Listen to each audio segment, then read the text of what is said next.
এই পটাশ তুই আবার বাড়ি দিচ্ছিস তোর পড়তে পড়তে বস ফট বাড়ি বল পটাশ বাড়ি বস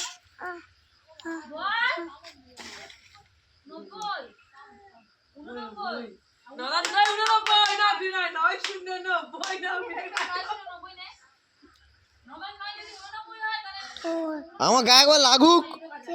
তো পিঠে চাল ফেটে দেবো একদম। এই বাড়ি বাড়ি ফেল পড়তে বস ছোট পড়তে বস এদিকে পড়বি মা কি বলবে পড়বি চ পড়বি চ এই এই মা কি বলবে পড়বি চ পড়বি নি উঠে দাঁড়া পড়বি নি তুই কেন পারবি নি আচ্ছা ধরে কি আবার 90 তো বললাম 90